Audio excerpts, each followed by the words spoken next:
কিন্তু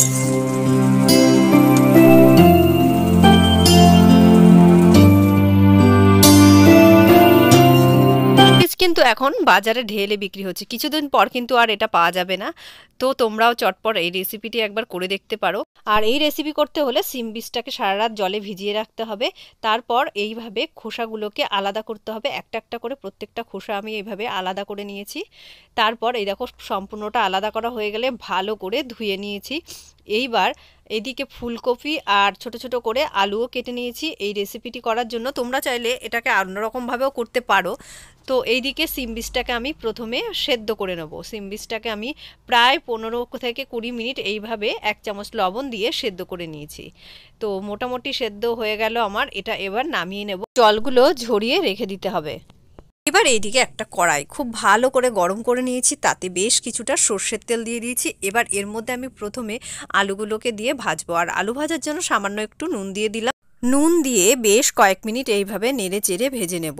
আর আলুটা কিন্তু আমি একদম লালচে করে ভেজে নিয়েছি, একটু হলুদও অ্যাড করেছি, তাতে কালারটা আরও সুন্দর হয়েছে। তো ঢেকে 5 থেকে 7 মিনিট ঢেকে রেখেছিলাম, তারপর আর একটু নেড়ে চেড়ে একদম লালচে হতেই তুলে নিলাম। ওই তেলের মধ্যে ফুলকপিগুলোকে দিয়ে দিলাম। আর ফুলকপি দিয়ে ফুলকপিটা ভাজা হওয়ার জন্য 1 চামচ লবণ আর 1 চামচ হলুদ গুঁড়ো দিয়ে বেশ কিছুক্ষণ হাই আছে এটাকে রেখে ঢেকে দিয়েছিলাম। এইদিকে আমি একটু টমেটো কুচিয়ে রেখে দিলাম আর আদা বাটা। এই রেসিপিটি যেহেতু নিরামিষ করব, তো একটু আদা বাটা দিলাম, একটু বেশি করে আদা বাটাটা দিলাম। এইদিকে ফুলকপিটা ঢেকে রাখাতে একদম নরম হয়ে গেছে। কিছুক্ষণ এইভাবে ভেজে তারপর আমি ফুলকপিগুলোকে তুলে নেব। দেখো ফুলকপিগুলো কেমন লালচে লালচে হয়ে এসছে। তো পুরোপুরি ফুলকপিগুলো ভাজা হয়ে গেছে। এবার এই ফুলকপিগুলো আমি তুলে নিচ্ছি অন্য একটি পাত্রে। তো যেটুকু তেল ছিল ওর মধ্যেই আমি একটু জিরে ফোড়ন দিয়ে দিলাম আর এই আদা বাটাটা দিয়ে দিলাম, দিয়ে নেড়ে চেড়ে কয়েক মিনিট এইভাবে ভাজতে হবে। এইভাবে ভাজা হয়ে গেলেই একটু হলুদ গুঁড়ো অ্যাড করে দিলাম, 1 চামচ ধনে গুঁড়ো এখানে অ্যাড করব। ধনে গুঁড়ো দিয়ে তারপর এর মধ্যে 1 চামচ লঙ্কার গুঁড়ো আর 1 চামচ জিরের গুঁড়ো, সমস্ত কিছু দিয়ে ভালো করে নেড়েচেড়ে কয়েক মিনিট এইভাবে কষিয়ে নেব। তো দেখো কি সুন্দর লালচে একটা কালার এসে গেছে। এইবারে এর মধ্যে আমি একটুখানি চিনি অ্যাড করে দিলাম, তাতে কালারটা আরও সুন্দর হবে। এইবার টমেটো কুচি দিয়ে আরও কয়েক মিনিট নেড়েচেড়ে, আর টমেটোটার জন্য একটুখানি লবণ দিতে হবে। হাই আছে কয়েক মিনিট নেড়েচেড়ে ঢেকে দিয়েছিলাম। তারপর ঢাকনা তুলে দেখছি টমেটোগুলো বেশ নরম হয়ে গেছে। আরও কয়েক মিনিট এইভাবে কষিয়ে নেব। আবার একটুখানি ঢেকে দিয়েছিলাম, ঢাকনা তুলে দেখছি টমেটোটা ভালোভাবে কষানো হয়ে গেছে, তেল ছাড়ছে মশলা থেকে। এইবারে যে আমি সেদ্ধ করে রেখেছিলাম শিমের বীজগুলো, সেইগুলো এর মধ্যে দিয়ে দিলাম। এইবার কন্টিনিউ নেড়ে নেড়ে এইভাবে কিন্তু ভাজতে হবে এটাকে। এটা নাড়ানো কিন্তু বন্ধ করা যাবে না, তাহলে কিন্তু লেগে যেতে পারে। তো কন্টিনিউ এইভাবে নেড়ে তারপর একদম গ্যাস কমিয়ে দিয়ে আমি ঢেকে দিয়েছিলাম। তো আবার নেড়ে চেড়ে আবার ভালো করে এইভাবে ভেজে নিয়েছি। এইবার আমি ভেজে রাখা ফুলকপি আর আলুটা এখানে অ্যাড করে দিচ্ছি।